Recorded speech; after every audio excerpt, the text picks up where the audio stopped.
Olá, o meu nome é Camila, tenho 16 anos, moro com a minha mãe e minhas 3 irmãs. Somos muito unidas e minha irmã mais velha está sempre me protegendo e me defendendo de tudo. Eu sempre tive total confiança nela, contava todos os meus segredos e sabia que em qualquer ocasião ela estaria ali para me ajudar. O mais engraçado é que eu não tinha essa ligação com a minha mãe. A Élida, esse é o nome da minha irmã, trabalhava como enfermeira em 2 hospitais. Ela dizia que queria garantir o meu futuro, pois a nossa mãe já era de idade e bem doentinha. Eu entendia e admirava a minha irmã. Eu queria me esforçar muito para não decepcioná-la. Então, depois da aula, eu cuidava da casa e da nossa mãe. E aos sábados, fazíamos cursos de inglês e computação. Nossos finais de semana eram bem divertidos. Comíamos lanche ou alguma comida japonesa. Incrível como gostávamos das mesmas coisas. Por isso a nossa ligação. Meu pai trabalhava como marceneiro. Mesmo sendo de idade, ele gostava de ser útil. Por isso, ele trabalhava até tarde. E não é porque era meu pai, não, mas ele sempre foi um excelente profissional. Minhas outras irmãs, a Edna e Mônica, trabalhavam no salão de beleza onde eram sócias. Eu tinha uma família incrível e eu sabia que jamais me sentiria sozinha. Na escola, me chamavam de Rapinha, porque eu era a filha mais nova e a diferença de idade entre minhas irmãs e eu era enorme. Às vezes, eu pensava que a minha mãe estava doente por minha culpa. Fui até perguntar para a professora de biologia se era possível que a minha mãe havia ficado doente porque engravidou já com certa idade, mas ela disse que só um médico poderia me responder isto.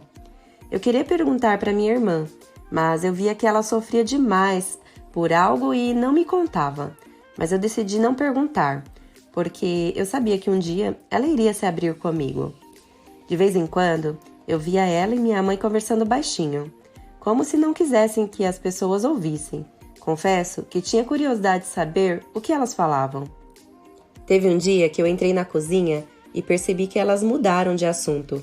Eu perguntei se elas queriam compartilhar o que estavam dizendo, mas tudo que eu ouvi foi que eu precisava deixar de ser curiosa. Eu respeitei a privacidade delas e fui para o quintal. O tempo estava mudando e eu queria aproveitar o solzinho, pois logo mais o inverno chegaria e eu não gostava muito do frio. Sem contar que no inverno a saúde da minha mãe ficava mais complicada. Eu não gostava de imaginar o sofrimento dela e por isso, naquele ano, resolvemos levá-la para o interior, pois o frio era menos intenso. Combinei com a Élida que eu iria na frente com a minha mãe, já que as férias dela só começariam em 10 dias. Com tudo pronto, entramos no carro em busca do sol. Foram 6 horas de viagem. Minha mãe estava com bastante dor quando chegamos. Dei os remédios dela e aos poucos ela foi melhorando. Eu tinha muito medo de perder a minha mãe. 2 dias depois, ela já estava andando pelo quintal e conversando com os vizinhos. Isso me deixava bastante feliz. Tudo que eu queria era que os dias passassem logo, para a Élida chegar e me ajudar com a mamãe. Minha irmã chegou. Eu fiquei aliviada quando ela estava por perto, porque, além de enfermeira, ela sabia cuidar da nossa mãe como ninguém. Foram dias incríveis. Eu gostava muito do interior. Tinha vários amigos e sempre estávamos juntos, para um lanche ou para um sorvete, quando não ficávamos até tarde sentados ali na frente da casa. Os 40 dias que passamos por lá passaram muito depressa e já era hora de voltar para casa. Afinal, o papai estava sozinho lá. Ele não gostava de incomodar as minhas outras irmãs. Quando chegamos, foi preciso levar a nossa mãe ao hospital. Ela estava com bastante falta de ar e achávamos que era por ter ficado muitas horas sentada. Mesmo havendo tomado todos os remédios direitinho, ela não estava bem. O médico não informou porque ela precisava ficar internada e o meu coração ficou apertado. Era triste demais voltar para casa e ter que deixar a minha mãe no hospital.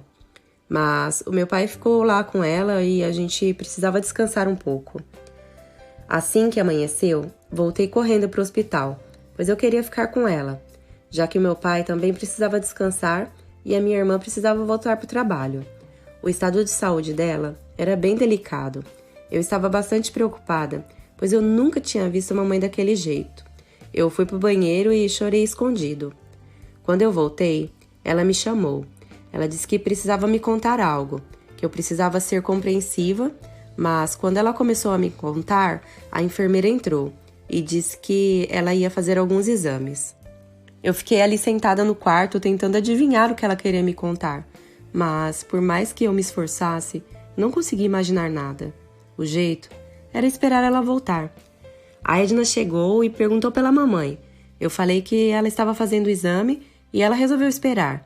Eu contei a ela sobre o que a mamãe tentou me contar e ela ficou com uma cara de assustada e saiu do quarto. Eu continuei sem entender. Será que um dia eu entenderia minha família? Logo depois, a mamãe voltou, acompanhada da Élida e também da Edna. Ela estava dormindo, que pena. Eu queria muito conversar com ela, mas a Élida pediu para eu ir para casa, cuidar do papai. Era ela e a Edna que passariam a noite lá com a mamãe. Tentei argumentar para ficar, mas ela quase me expulsou. Em casa, perguntei ao papai se ele sabia de alguma coisa, do qual eu não tinha conhecimento, porque a mamãe tinha tentado me contar algo, mas fomos interrompidas pela enfermeira. Meu pai era a única pessoa sensata. Ele respondeu que sim, mas que somente a mamãe poderia me dizer.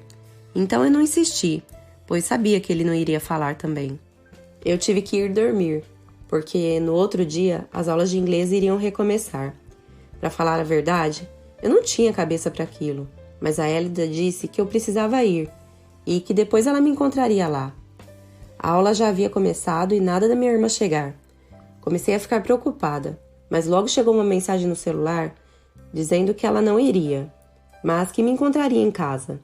Eu saí da aula e fui correndo para casa. Eu queria saber da minha mãe. E quando eu entrei, o meu pai estava chorando. E a Élida abaixou a cabeça. Certamente não me viriam notícias boas. Em seguida chegou a Edna. E tudo o que eu queria era saber qual era o estado de saúde da minha mãe. Mas eu também estava com muito medo. A Élida foi direta. Falou que os médicos haviam dado apenas alguns dias de vida para minha mãe. Então, deveríamos ir todos para o hospital nos despedir dela. Eu não queria acreditar que aquilo estava realmente acontecendo. Eu fui para o meu quarto chorar. Eu queria ficar sozinha, pensar, mas antes havia pedido que ninguém viesse atrás de mim e que eles entendessem que eu precisava de um tempo. Alguém bateu na porta. Era a Élida. Disse que precisávamos ir, pois a minha mãe queria falar comigo. Qual seria o segredo que ela iria me contar? Será que eu estava preparada para ouvir? Eu fui a primeira a entrar. Eu vi a tristeza nos olhos da minha mãe. Ela segurou a minha mão e me pediu perdão. Eu só chorava e eu não entendi o motivo, mas eu achei que estava prestes a descobrir. Quando percebi, a Élida estava ao meu lado, também chorando. Minha mãe me falou que não era minha verdadeira mãe, que ela havia me registrado como filha para ajudar uma pessoa. Eu estava confusa. Queria perguntar mais coisas, mas eu tinha medo. Então, veio a pior parte. Ela me contou que a Élida era minha mãe. Como podia ser aquilo? A minha irmã era minha mãe? A Élida continuou a história. Falou que engravidou ainda muito nova e que não queria que ninguém soubesse. E por isso, quando eu nasci, os meus avós me registraram como filha. Foi o momento mais difícil da minha vida. Eu não sabia o que falar e nem o que sentir. Minha mãe, ou melhor, minha avó, estava morrendo, ao mesmo tempo que eu estava descobrindo uma nova vida. Infelizmente, ela partiu, mas acho que foi de forma tranquila. Eu estava triste demais, e a minha família também. Era hora de assumir as coisas como elas realmente eram. Eu e a Élida conversamos. Falei que precisava de um tempo para me acostumar com aquilo, mas ela disse que a nossa mãe seria para sempre a minha mãe e que ela estava disposta a esperar o tempo que fosse necessário para que eu pudesse vê-la como mãe. Nós continuamos sendo muito amigas e irmãs. Eu não tinha motivos para não perdoar o que ela havia feito, pois dentro de mim eu sempre senti o amor que ela tinha por mim, que era um amor de mãe. Se você curtiu essa história, não esqueça de dar like no vídeo e também de compartilhar com algum amigo seu. Se inscreva no canal, pois nós estamos rumo aos 100 mil inscritos. Um beijo e até a próxima história, que será amanhã. Tchau, tchau!